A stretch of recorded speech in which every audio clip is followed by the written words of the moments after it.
Prabowo itu tidak seganas Jokowi dalam berpolitik. Prabowo juga seperti melihara anak macan nih. Kalau kemudian dibiarkan begitu saja, Ridwan Kamil, anak macan itu awalnya kan lucu seperti kucing gitu kan.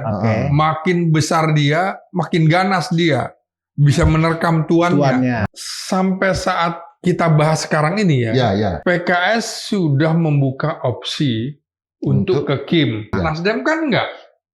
Nah, bisa jadi kemudian Anies itu dinasdemkan.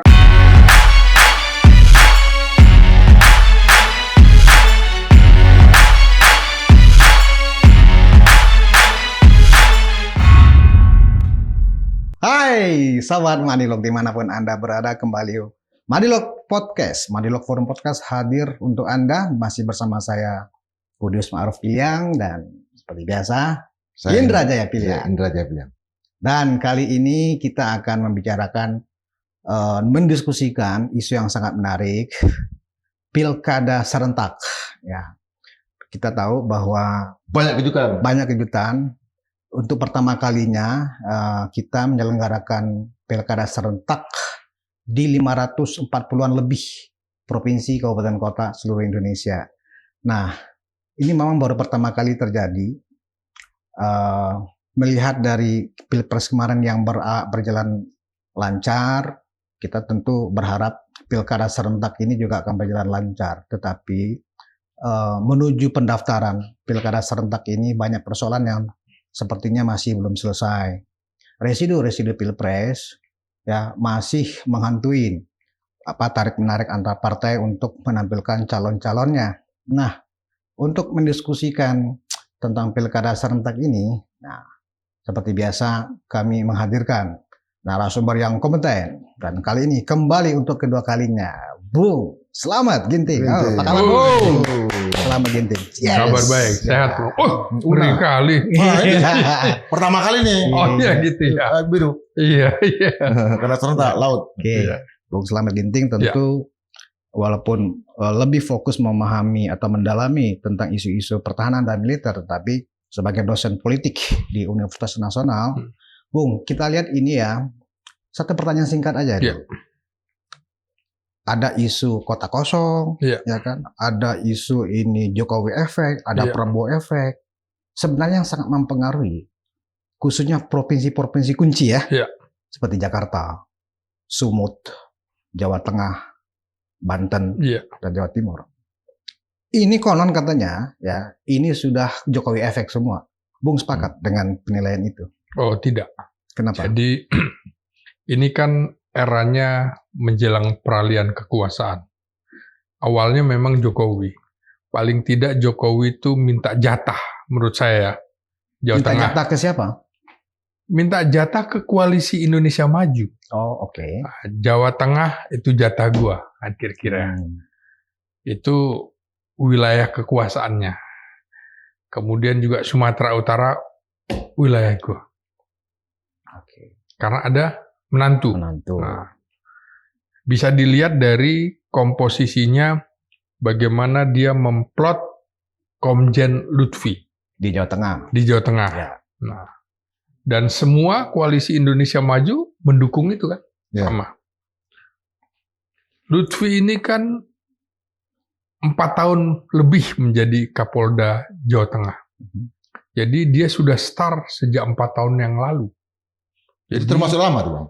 Oh, itu rekor. Rekor ya? Belum pernah ada di era reformasi ini Kapolda menjabat sampai 4 tahun lebih. Ya. Jadi orang yang sudah dipersiapkan.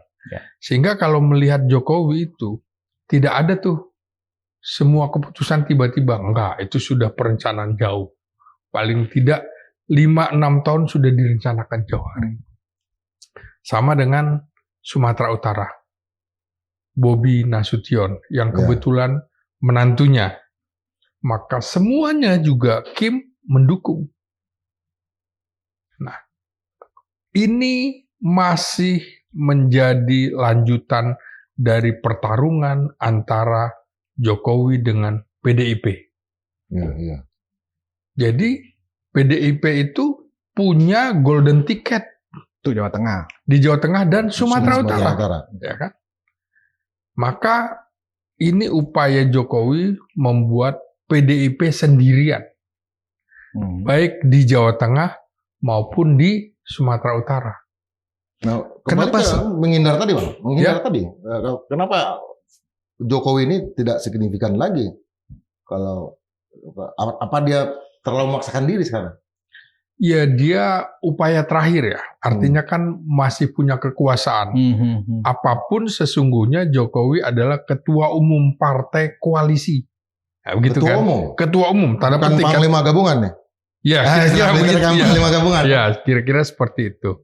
Nah, Prabowo juga saya membacanya begitu. Loh, kalau dia bisa, kenapa saya enggak? Maka dia minta 2. Jawa Barat dan Jakarta. Jawa Barat Untuk yang Gerindra? semula itu, ya untuk Gerindra. Jawa Barat yang semula untuk Golkar dalam hal ini Ridwan Kamil ditukarkan.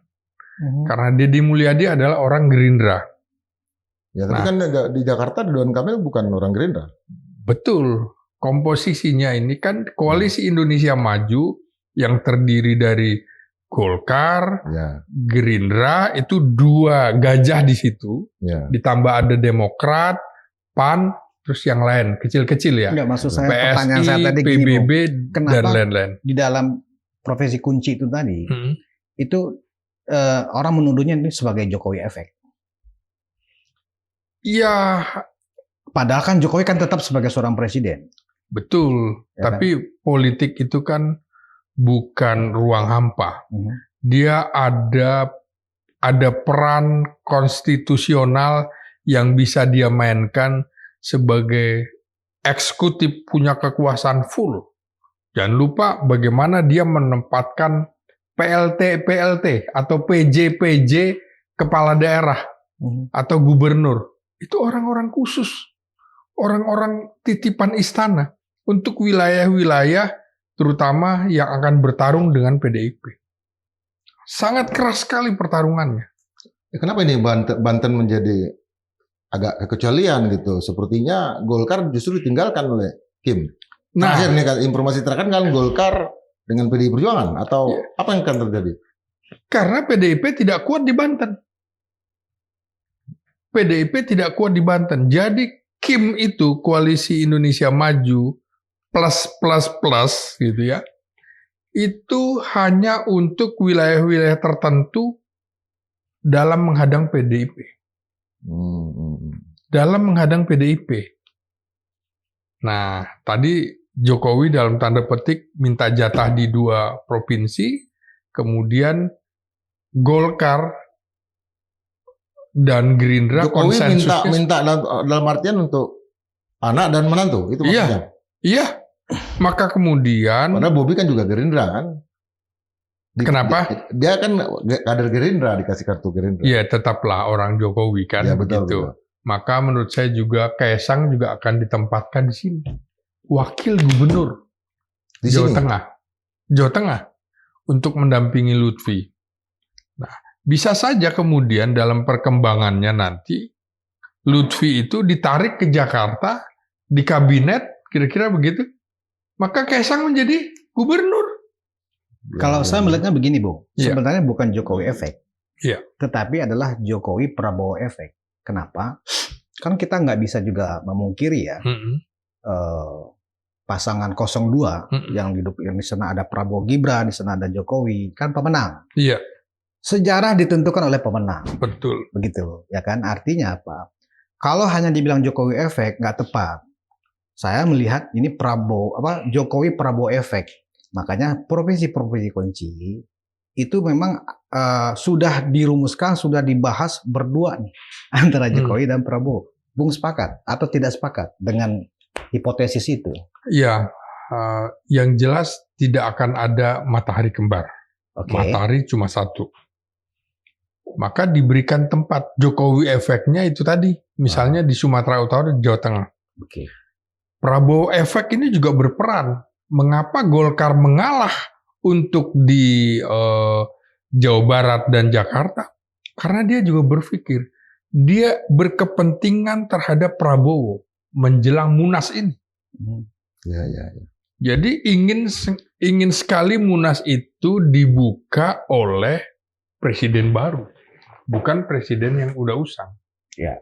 Itu untuk partai politik kan? Iya, Golkar tahu betul itu. Harus dekat dengan kekuasaan. Sejarahnya begitu.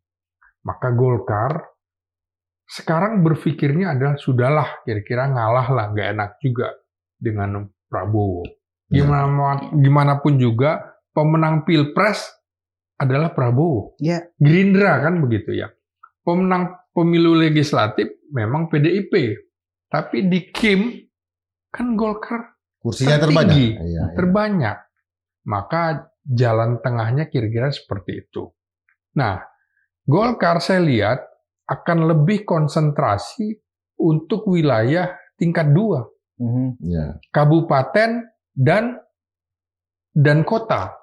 Dan ini lebih berperan loh daripada kemudian tingkat provinsi. Ya kembali Bang, saya potong dulu Bang. Masalah Jokowi efek. Kalau saya sih ngeliat kenapa Jokowi efek terjadi di Sumut dan Jawa Tengah. Karena memang kehadiran Jokowi di Sumatera Utara dan di Jawa Tengah itu sangat banyak. Sangat banyak sampai ke kabupaten kotanya dibandingkan dengan katakanlah kehadiran Jokowi di Sumatera Barat, di Aceh, di Sumatera Selatan, Kalimantan dan di Jawa Timur misalnya kan. Bahkan Jawa Barat. Artinya efek itu bukan karena memang figurnya, tetapi karena memang dia datang dan bekerja sebagai sebuah mesin politik, sebagai mesin gitu. Karena kehadiran itu banyak. Tapi belum tentu juga ya, karena di Jawa Tengah apapun itu kandang banteng. Nah itu dia. Nah, apakah kemudian Sumatera Utara juga kandang banteng? Iya, ini kan overconfident menurut saya. Overconfident bahwa dia akan bisa memenangkan di Jawa Tengah. Faktanya juga berbicara PDIP tetap menang di Jawa Tengah. Dan PDIP, Sumatera Utara. Iya. Bahkan punya golden ticket. Apakah kemudian Lutfi jika berpasangan dengan Kaisang akan otomatis menang? Belum tentu juga. PDIP pasti akan bekerja ekstra keras. Jadi udah pasti Kaisang nggak ikut ke Jakarta ini? Oh tidak, karena hitungannya kan nggak laku, cuma 1%. Ya berarti wakilnya apa Ridwan Kamil dari Gerindra? Dari Gerindra? Ya kemungkinan Gerindra adalah keponakannya Prabowo mungkin. Bisa jadi seperti itu ya. Jadi ada komposisi laki dan perempuan. Karena harus dikawal juga. Jangan lupa loh. Ridwan Kamil itu dari bawah. Wali Kota Bandung, Gubernur Jawa Barat, kemudian kalaupun jadi menang di Jakarta, misalnya ya, jadi Gubernur Jakarta, ini kan step seperti Jokowi, tinggal selangkah lagi mengambil RI 1. Jadi Prabowo juga seperti melihara anak macan nih. Kalau kemudian dibiarkan begitu saja, Ridwan Kamil. Sebenarnya gini. Ingat nggak, Bung? Ingat nggak? Begitu JK menjadi wakil presiden, Golkar dipegang. Nah, selalu begitu kan Golkar. Dia akan cari orang-orang yang kuat untuk kemudian menguasai partai. Nah, ini berpotensi menguasai masalahnya partai. Kan gini, Bung, di antara 540 sekian pilkada, ya kan, yang menjadi konsentrasi dari anggaplah pemerintah, dalam hal ini presiden terpilih nantinya kan Prabowo ya, artinya Prabowo lah yang akan memimpin. Nah, kita tahu bahwa gubernur itu adalah kepanjangan tangan pemerintah pusat. Beda dengan bupati, wali kota. Wakil pemerintah pusat di daerah. Itu bahasa. Wakil pemerintah pusat di daerah, ya kan. Nah, artinya apa? Makanya konsentrasi elit politik bagian dari Kim ini selalu kepada provinsi. Nah, yang paling ramai saat ini salah satunya adalah pilkada DKI. Ya, di mana DKJ masih DKI kan belum sudah DKJ sudah DKJ. Tapi kan orang selalu membahasnya ini nggak pernah dengan DKJ, bro. Tetap dengan DKI. Nah, perkembangannya begini, kita mengetahui saat ini Anies Baswedan ya, yang kalah waktu Pilpres ya, ternyata masih dianggap potensial untuk bisa memenangkan Pilkada DKI. Masalahnya adalah sampai sekarang Anies nggak dapat kursi. Walaupun sudah dideklarasikan oleh PKS, tapi Anies dinilai gagal mengkonsolidasikan partai yang akan membawanya untuk mendaftar. Masa idahnya selesai. Masa idahnya kan tanggal 4 Agustus. Ya? 4 Agustus kan. 40 hari ya. Ya kan sudah Sohibul Iman kan sudah akan dipasangkan oleh PKS, tetapi Anies gagal meyakinkan PKB, PDIP ya kan. Sehingga dengan demikian kans Anies untuk maju menjadi sangat tipis. Nah, artinya di sini Pilkada DKI berkemungkinan akan melawan kota kosong karena calon independen Dharma Pongrekun sampai sekarang juga persyaratan jumlah KTP-nya juga masih jauh dari cukup. Masih sekitar 500.000 kurang 500.000 lagi. Gimana menurut Bung Ginting ketika kota kosong akan dilakukan di DKI sebagai provinsi yang sentral? Nah, menurut saya belum tentu itu akan terjadi. Tapi sedang ada yang mengupayakan itu. Kita bisa lihat bahwa memang masa deadline kepada Anies sudah selesai. 4 Agustus. Untuk mencari dukungan. Tapi bisa saja kemudian, ini yang menarik kan tidak ada yang berani mengekspos hasil elektabilitas Anies. Tetap tertinggi kan? Tertinggi tapi tidak mencapai 50% satu. Nah, bisa saja kemudian jalan tengahnya bagi PKS menawarkan Anies. Anda kan belum berpartai, mau nggak di PKS kan gitu kan? Artinya mau nggak masuk partai PKS, sehingga ini kan punya 20 kursi kan? Betul. 20 kursi, tinggal mencari 2 kursi lagi kan sesungguhnya. Nah, di sisi lain, tentu saja PKS kita lihat ada kecenderungan, sudah ada tanda-tanda akan meninggalkan Anies ketika memutuskan mendukung Bobi Nasution. Dari yang sebelumnya akan mendukung Edi Rahmayadi, ternyata sekarang mendukung Bobi Nasution. Artinya apa? Dia sudah coba membuka opsi untuk bergabung dengan Koalisi Indonesia Maju Plus, di mana koalisi ini kemudian akan juga menarik partai-partai yang lain. Kenapa Anies gagal meyakinkan PDIP untuk Jakarta? Apakah ada kondisi psikologis antara PDIP dengan Anies? Anda melihatnya gimana? Iya, tentu residu politik Pilkada 2017 kan juga belum hilang begitu saja kan. Karena di PDIP ada Ahok bekas sekarang. mesiu-mesiunya kan ada gitu kan. Nah, sehingga ini juga diperhatikan. Sementara Ahok juga komposisinya kan nomor 2 urutannya. Jadi ada kemungkinan. Kemungkinan itu adalah PKB bersama PDIP, misalnya Ida Fauzia bergabung. Jadi sudah ada satu poros tersendiri. Nah, PKB kan sekarang sedang berkonflik ini dengan PBNU, ya kan? Ini sebentar lagi, artinya kurang dari 2 bulan. Menurut saya dari sekarang sudah disusun susunan kabinet. Dan muktamar PKB sendiri dalam tanda kutip. Susunan kabinet, nah, ingin kan PKB juga turut serta di sini kan? Kan nggak ada cerita PKB di luar pemerintahan. Dia ingin kalau PKB berkoalisi dengan PDIP, maka bisa lepas itu kursi di kabinet. Oh, gitu. Maka sekarang tidak ada lagi tuh upaya komunikasi politik yang terang benderang. PKB mendatangi PDIP. Yang ada kemarin didatangi Kesang PSI kan gitu. Ya kan? Ya kembali ke ini Bang. Informasi yang berkembang kan RK didukung calon tunggal, tapi wakil gubernurnya Ahmad Saiku, presiden PKS. Bahkan itu yang form. Nah, bisa juga ditawari Ridwan Kamil, cagupnya dari Golkar. Sudah ada pembicaraan dan kayaknya ini mendekati 90%, ya kan? Permintaan internal PKS kan harus orang partainya.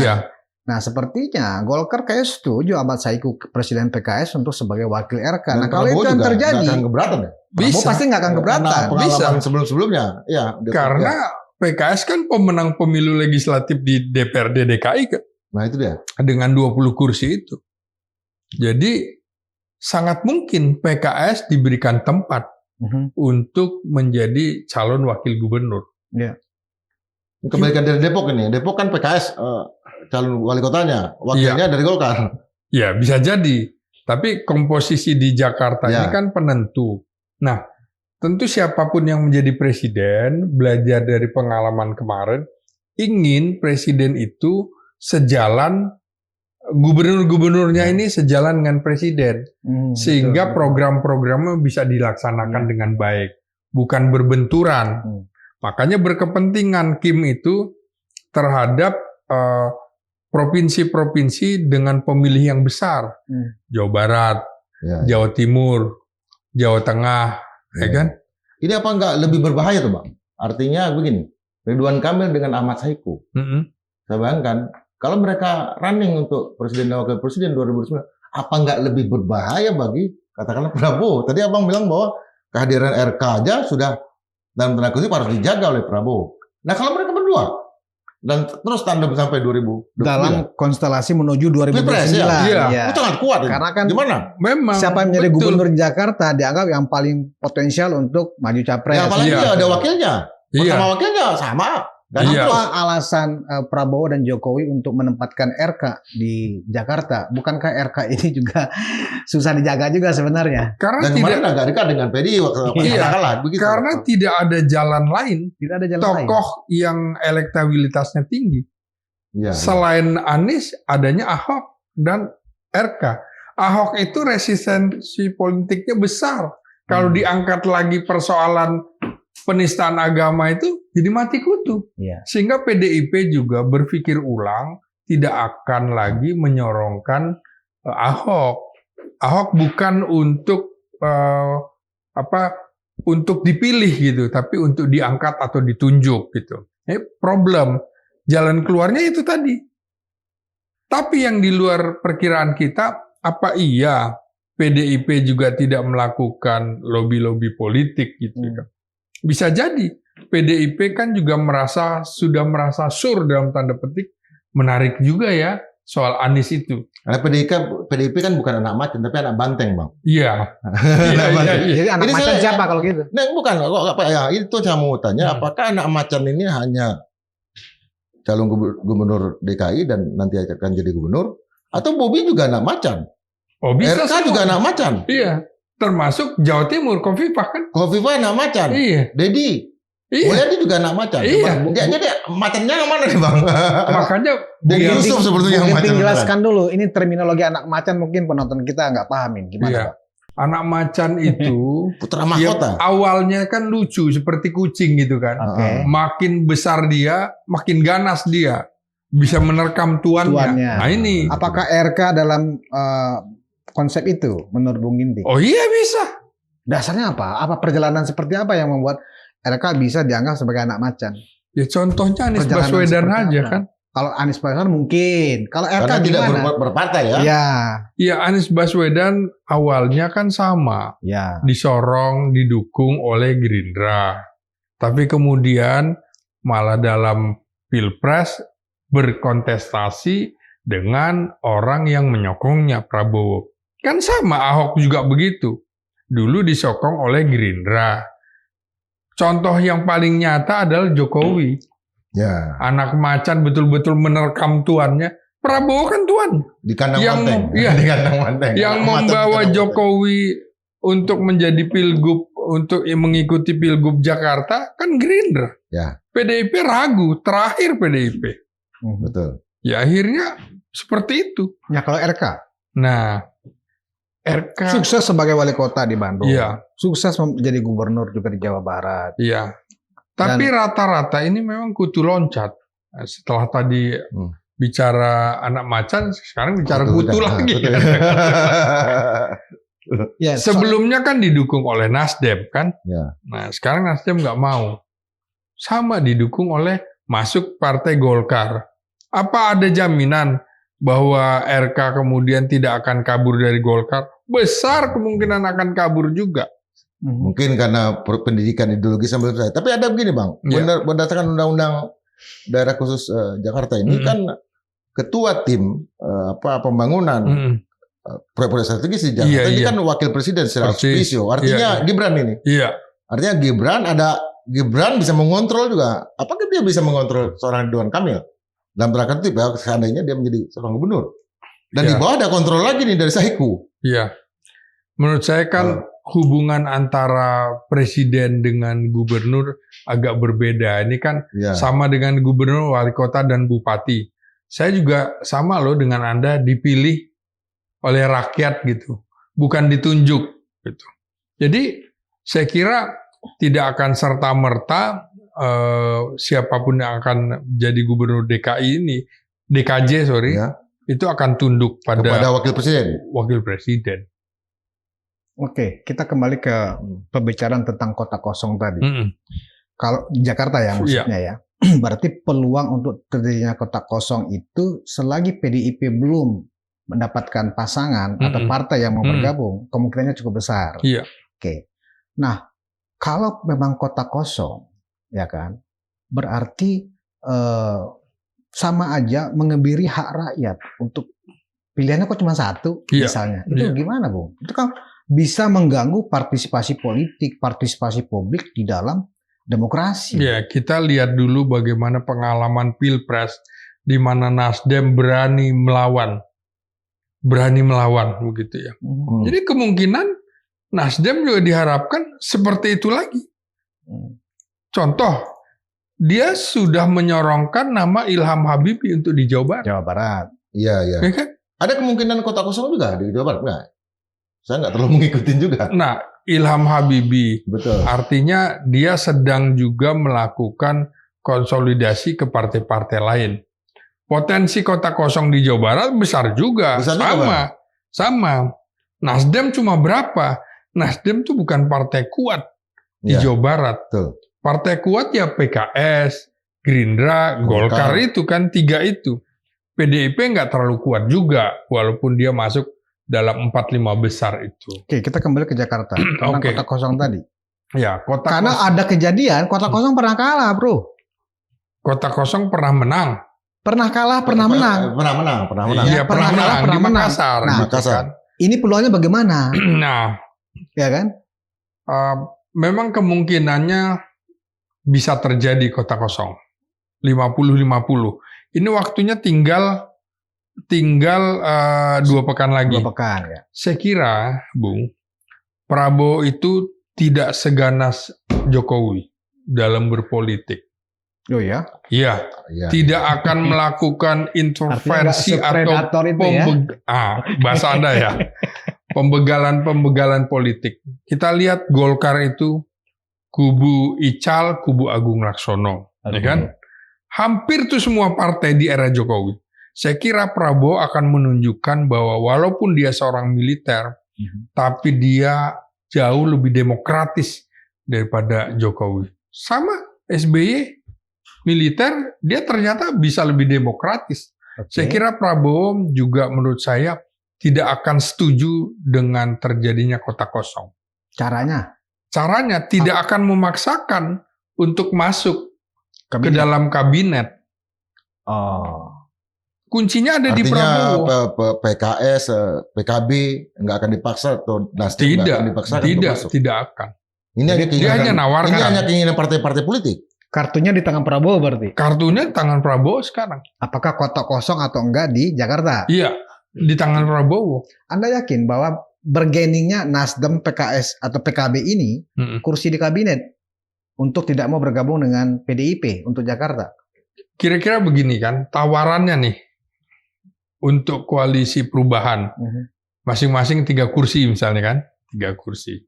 Ya paling nggak mereka juga bisa nawar kan, oke 2 kursi aja, tapi boleh dong saya bertarung di Jakarta, di mana-mana gitu kan, kira-kira.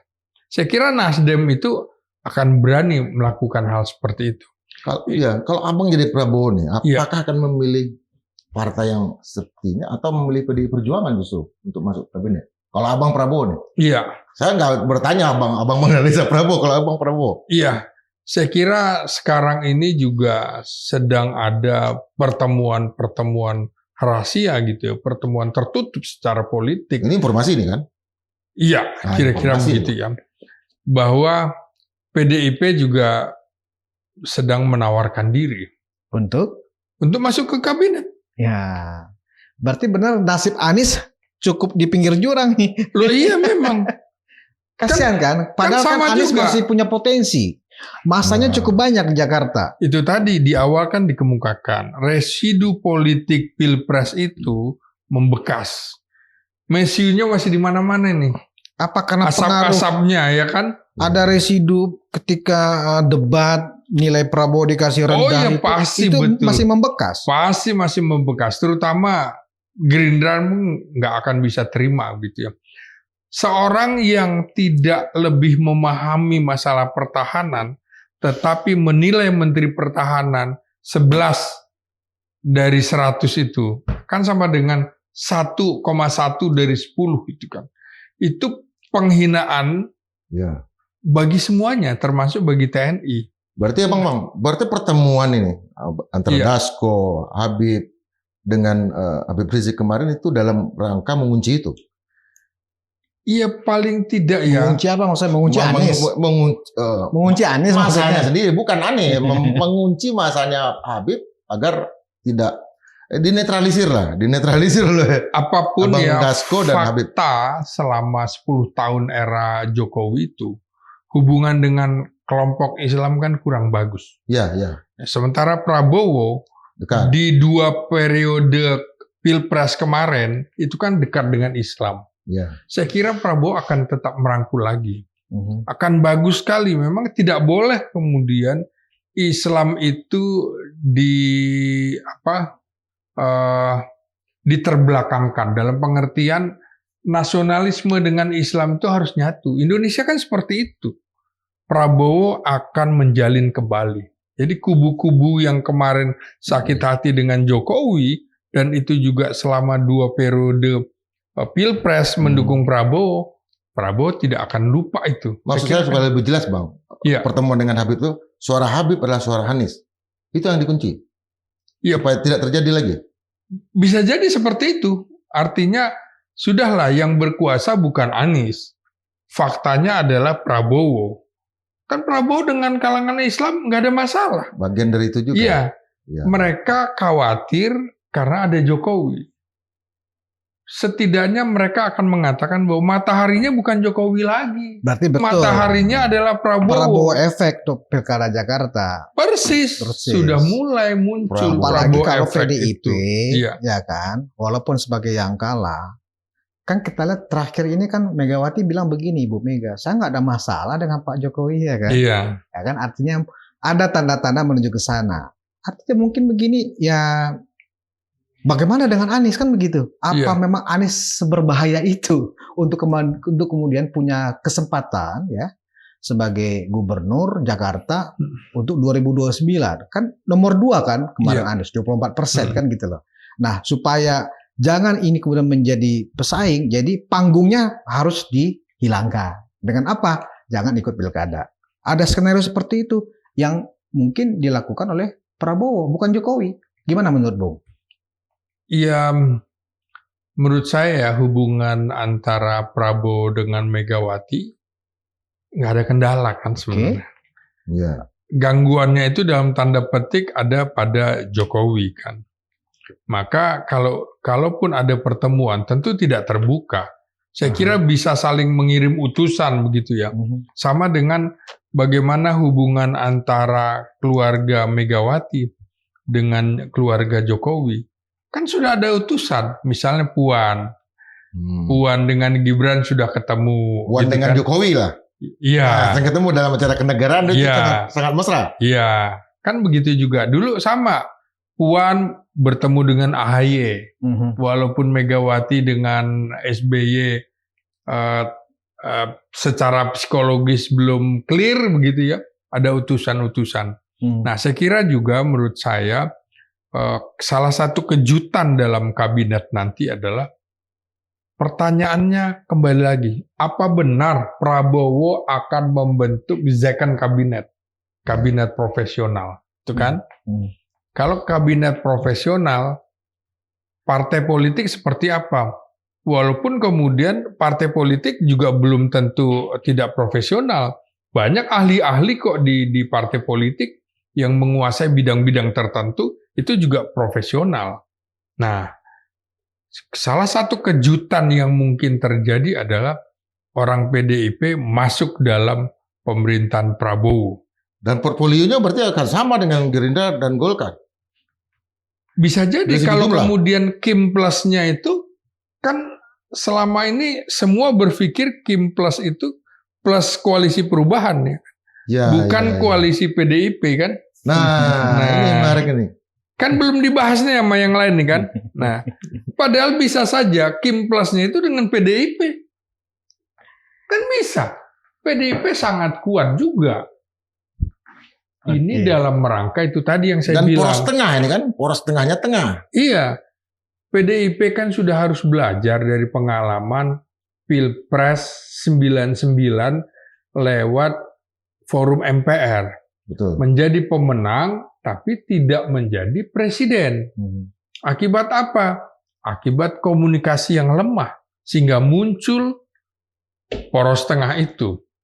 Nah, belajar dari situ menurut saya. Bukan hanya itu Bang, juga waktu menang pemilu berapa tuh tahun 2014 tetapi tidak menjadi ketua DPR. Nah, itu dia kan belajar dari situ kan. Ya, betul. Iya.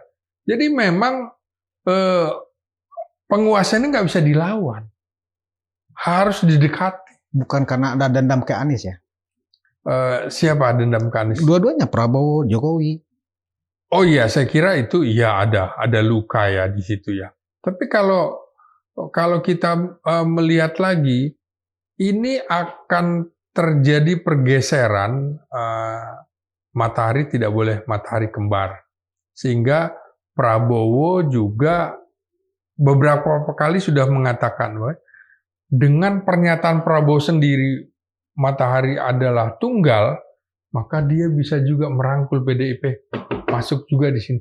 Prabowo itu berpotensi merangkul semua kekuatan di dalam sebuah pemerintahan. Mungkin Bapak Matahari, kalau saya penyiar dan semiotik ya, seekor Raja Wali, ya tentu ada beringinnya dan ada bantengnya.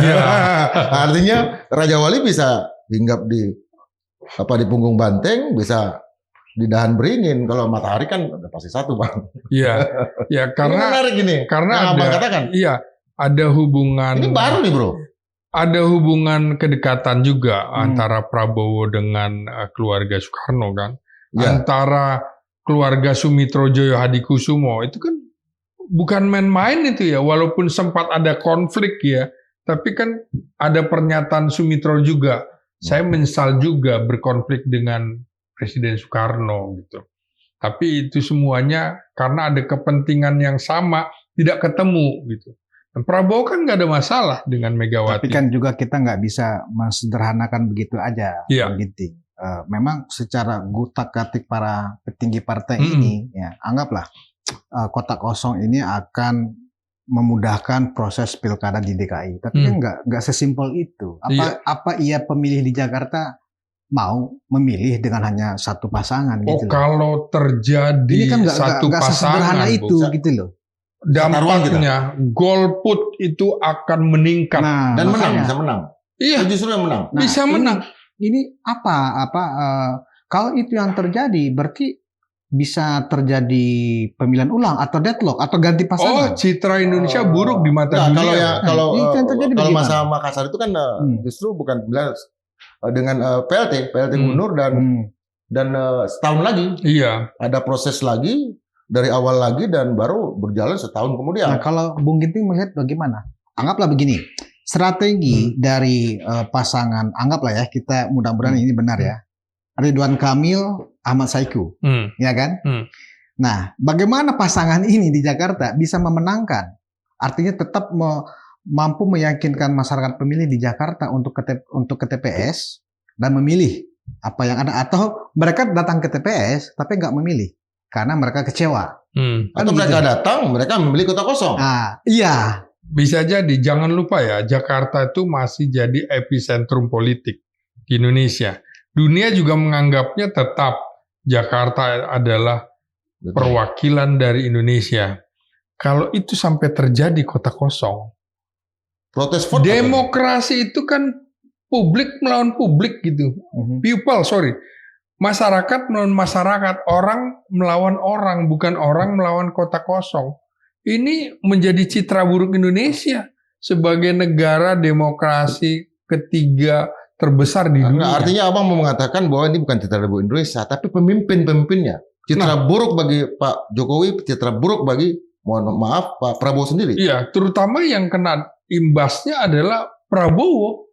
Karena ini pilkada ini dilangsungkan di masa peralihan yang siapapun pemenangnya nanti, presidennya sudah presiden terpilih. Tapi kan abang yakin tadi ya Pak Prabowo nggak akan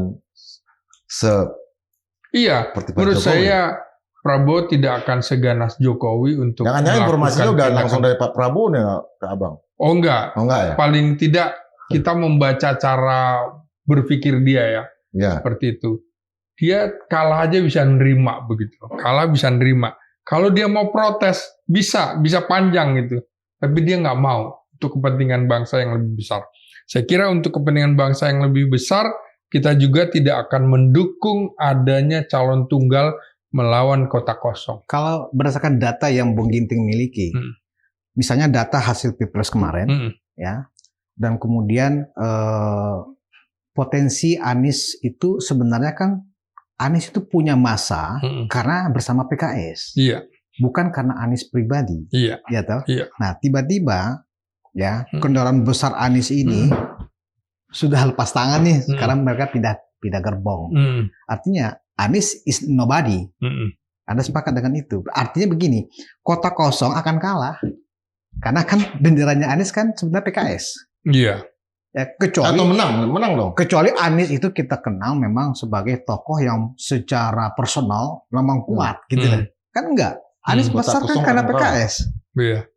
Ya, ini spekulasi politik. Spekulasi politik. Ya, kita makanya kan menganalisa seperti saya bilang tadi, bisa jadi kalau PKS mau atau Aniesnya juga mau, Anies di PKS-kan itu tadi.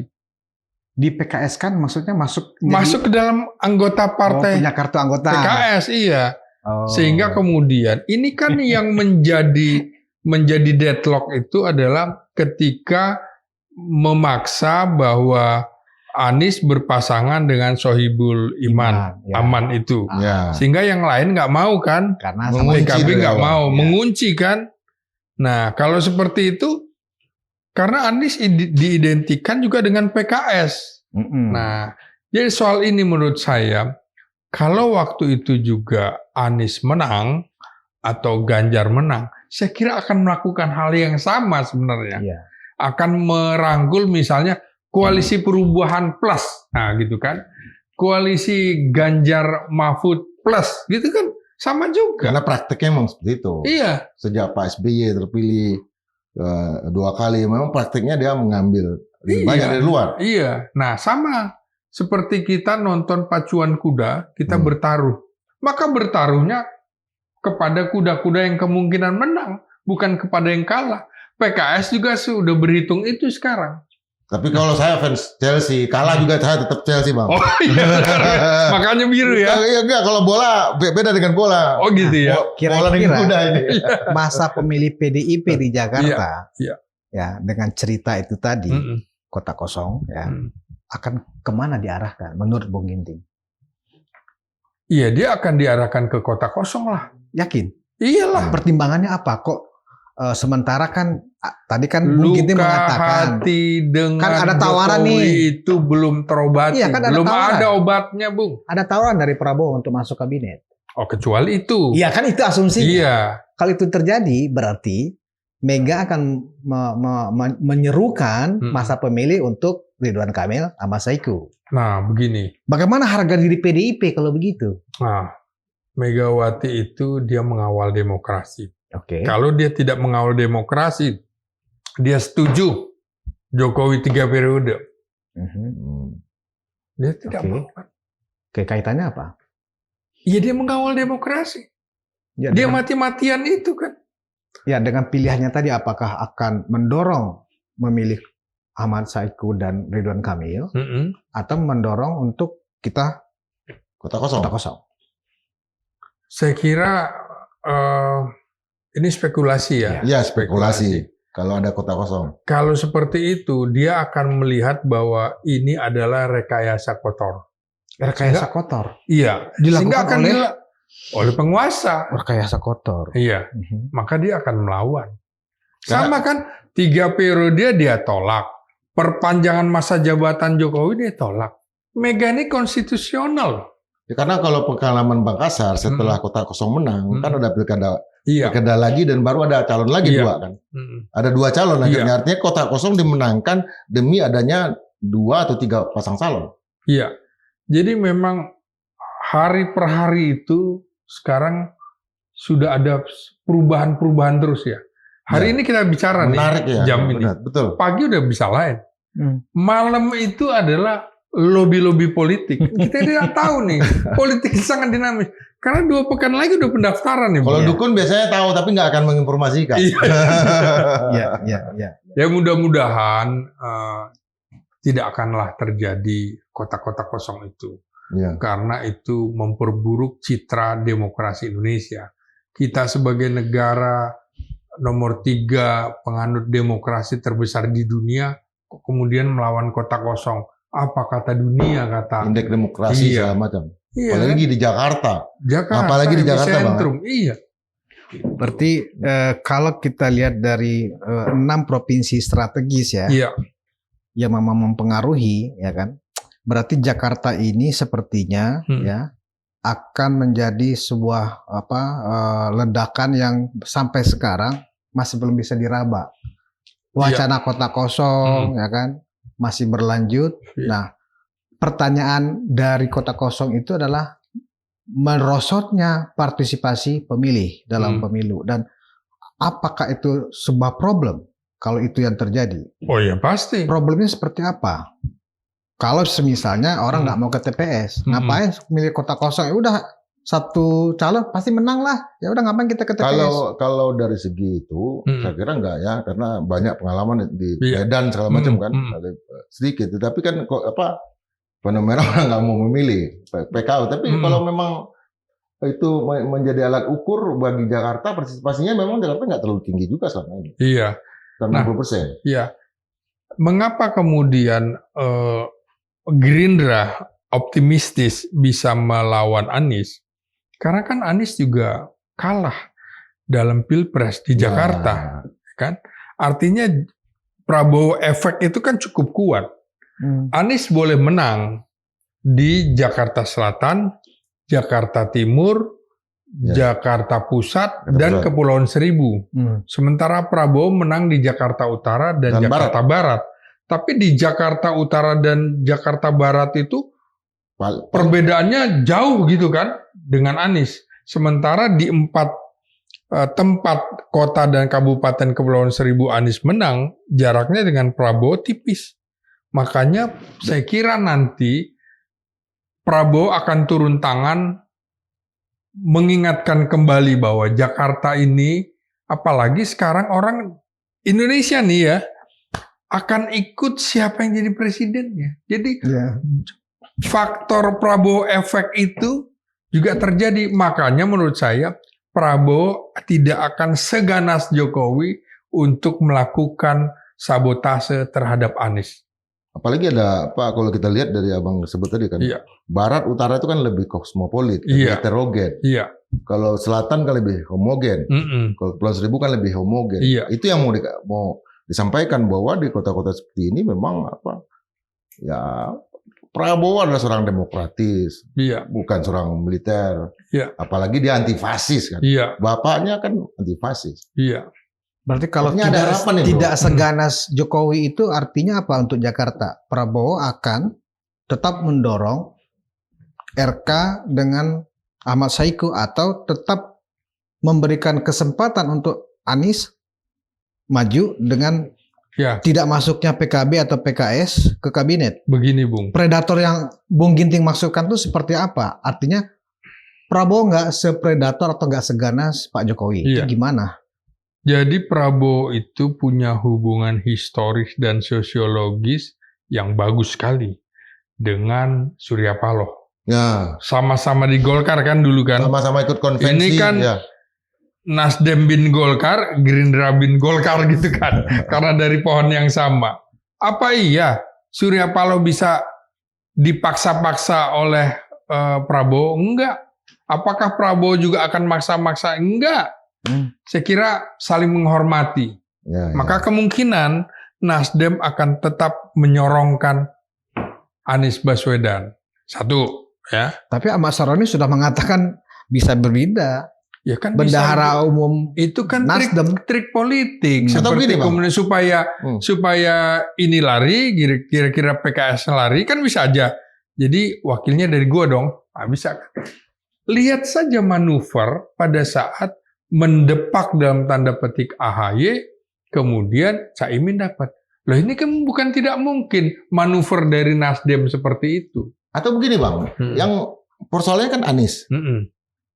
Artinya Nasdem bisa nggak ada kemungkinan ganti calon lagi di luar Anies? Bisa. Jadi yang terjadi adalah all Kim final.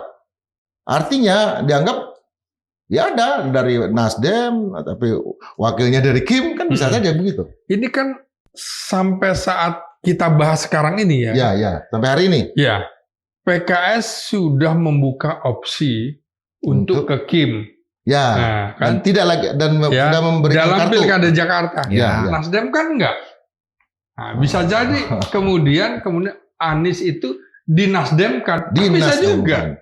Karena dia salah satu pendiri Nasdem Ormas. Ormas Nasdem. Betul. Saya saksi. Ya udah, sekalian aja kan bagi Nasdem.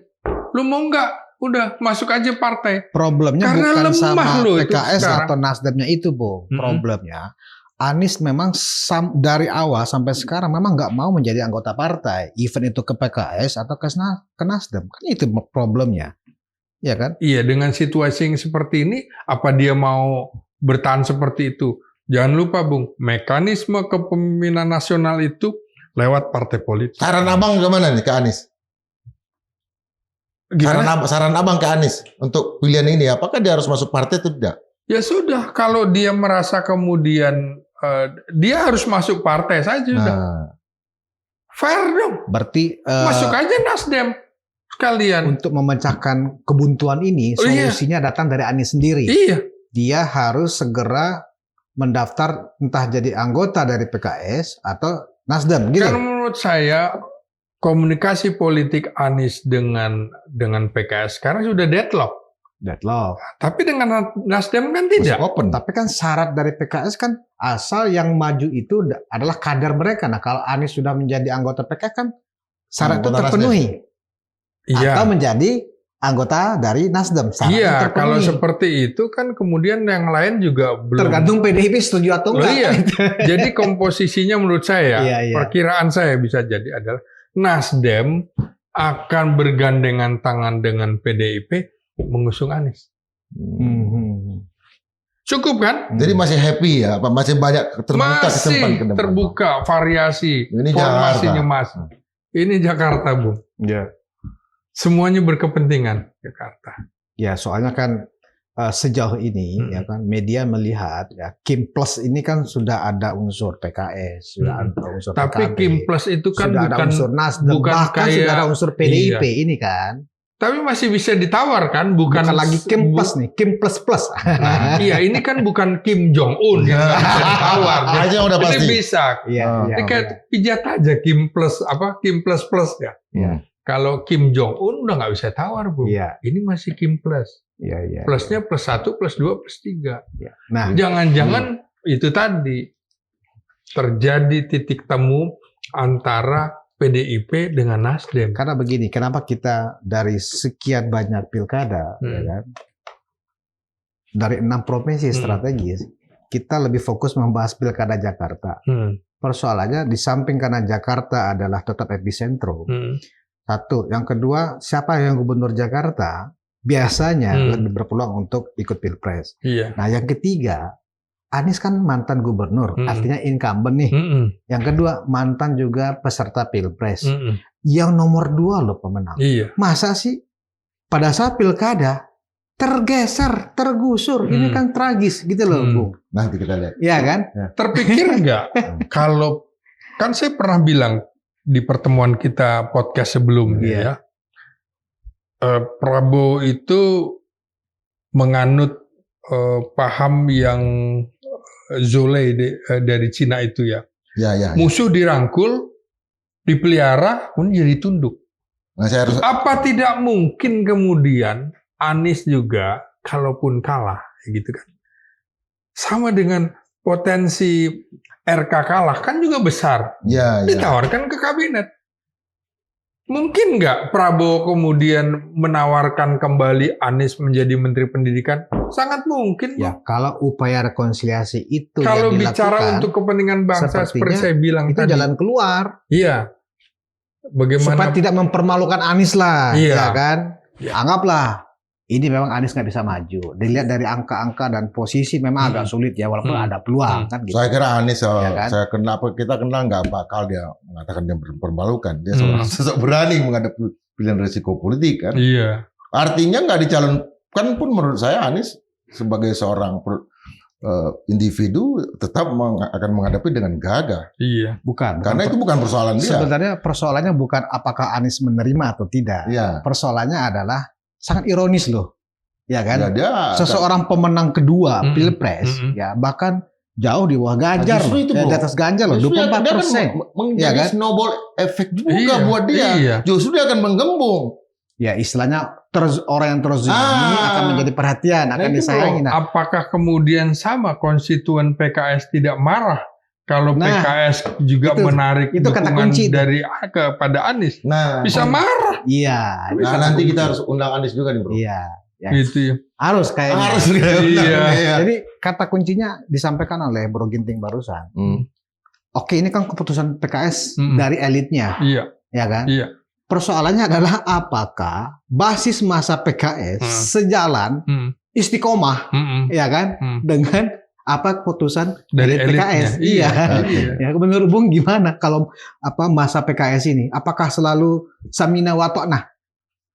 Saya kira menarik ya. Kan ada PKS Perjuangan, Gelora kan? Iya. Udah beda partai sekarang. Lain konteks lah. Ya, iya. Dalam konteks samina wa ta'na itu, apakah PKS masanya akan ngikut apa kata keputusan elitnya? Ternyata Bung, kan di bawah kan sekarang sudah bergolak. Oh, oke. Sekarang sudah bergolak. Antara lain suara PKS tinggi juga ya.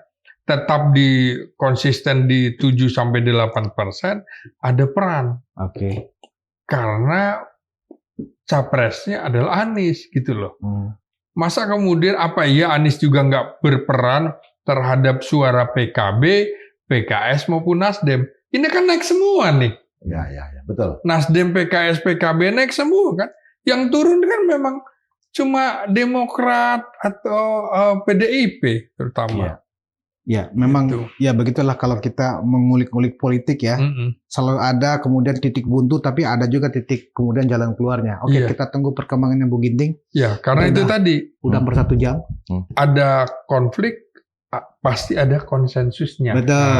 Dan kalau kita sih berharap ya, sebaiknya tidak ada upaya-upaya yang sifatnya sistematis untuk menghalangi Anies muncul sebagai kandidat tentunya ya kan. Tapi realita politik memang memaksa Anies tidak tampil ya kan.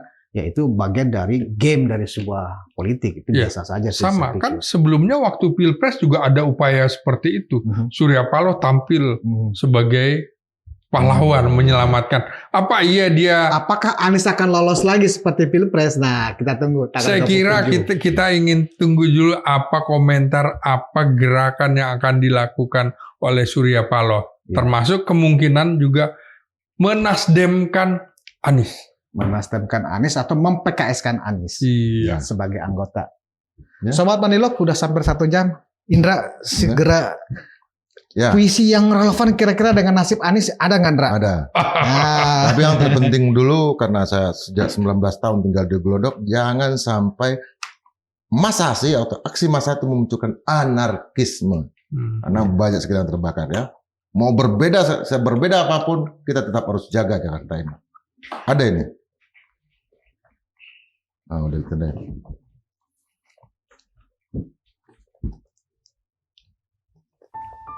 Karena ini Jakarta. Asik nih. Karena ini Jakarta, maka waktu berjalan begitu cepat dan terburu. Lebih cepat dari gerak air terjun di lereng-lereng terjal Himalaya dan Jaya Wijaya. Dan kilatan sinar lampu-lampu senter di gua-gua gelap bawah tanah yang ditelusuri para petualang. Karena ini Jakarta, maka kawat-kawat berduri dan pagar-pagar tinggi didirikan untuk membatasi manusia. Beda dengan binatang-binatang liar, bebas mencari mangsa di hutan-hutan rimba Irian Jaya. Karena ini Jakarta, maka dunia begitu kerdilnya. Ia hadir di kamar-kamar sempit, rumah-rumah kumuh di pinggir Ciliwung. Untuk membuat lenyap dunia itu, cukup menekan satu tombol saja. Tak ada keagungan dan keperkasaan alam seperti yang kau temukan di puncak-puncak gunung, jurang-jurang terjal, dan hamparan samudera luas Hindia. Karena ini Jakarta, kematianmu lebih banyak di tempat tidur sambil ditemani para pelacur, kasur, dan anggur. Di sini kau korban waktu, layar-layar komputer, jaringan internet, telepon seluler, kamera genggam, kamera panjang, dan bioskop bersuara stereo siap menelanmu kapan saja. Dan kau tak pernah jadi dirimu. Temanmu siang hari akan memenjarakanmu senja nanti. Kekasihmu menyiapkan belati di balik kelambu. Maaf. Aku harus bergegas pergi mencari tempat sepi sebelum rumah ini hancur digusur dini hari nanti. Lenteng Agung 12 November 1995. Kita jaga Jakarta karena IKN baru rasa-rasa.